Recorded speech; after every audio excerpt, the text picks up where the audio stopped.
Welcome back. How could this happen again? Many were incredulous over the weekend when we got those notifications about yet another powerful earthquake in Haiti. Our team raced right away to the island and reports in now with the devastating conditions they found. Our Matt Guttman files this report.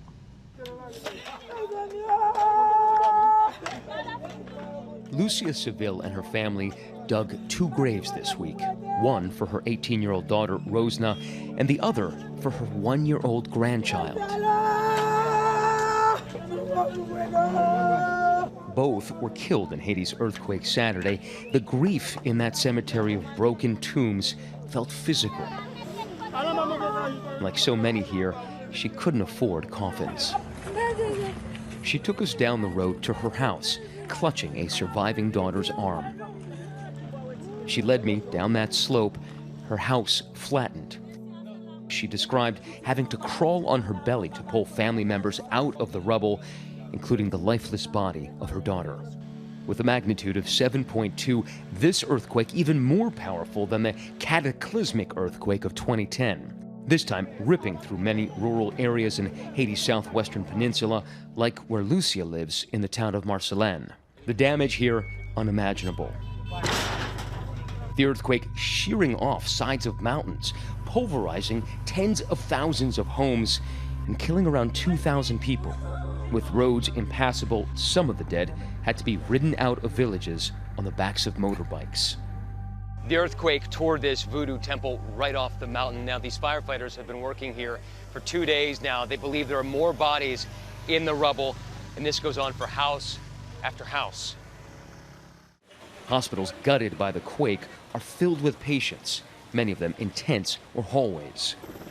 The Coast Guard medevacing over 100 patients, but even today, those injured in the quake continue arriving at the hospital. Okay, does your neck hurt? This is one of the patients who continues to trickle into hospitals like this. Survivors of the earthquake.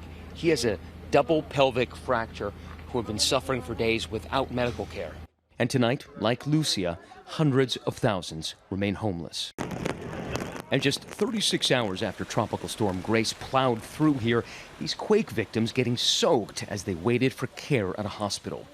Hundreds of others hunkering down in the soccer field amid downpours bringing up to 15 inches of rain.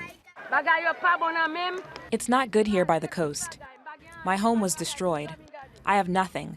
Nothing to use to sleep. Look, there's a lot of children here. I really have nothing.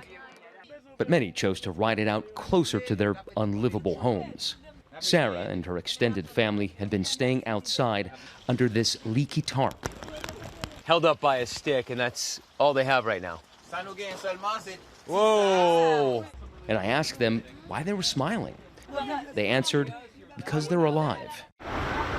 The storm turning creeks into rivers of mud, pummeling the region.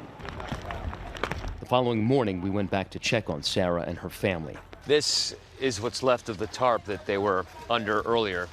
Obviously knocked down. The winds from that storm rattling the bus all night long, making it impossible to sleep. They tell us they have no clothes other than what they're wearing. Everything else is wet from the storms. And many here are already feeling forgotten. Haiti has been in the midst of a political crisis after the assassination of President Jovenel Moïse last month. The investigation of the hit on him ongoing, and of course, all of this on top of a pandemic and generations of poverty that have made this one of the poorest places on earth. And in many places, violent gangs are preventing much-needed aid by blocking roads and attacking relief convoys.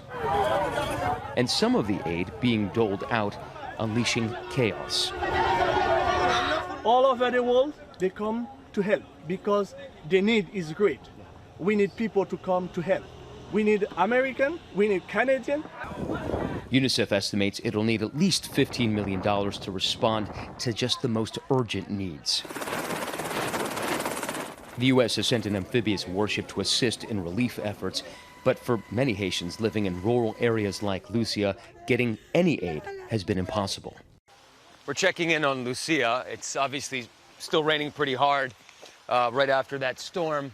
Lucia and her family have been sleeping on the porch of a neighbor's house. All they had to shield them from that storm was a soaked blanket.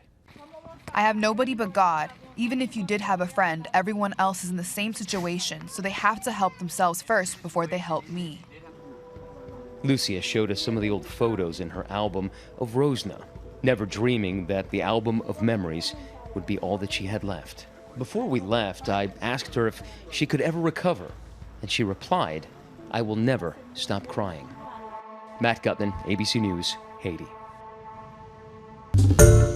Hi everyone, George Stephanopoulos here. Thanks for checking out the ABC News YouTube channel. If you'd like to get more videos, show highlights, and watch live event coverage, click on the right over here to subscribe to our channel, and don't forget to download the ABC News app for breaking news alerts. Thanks for watching.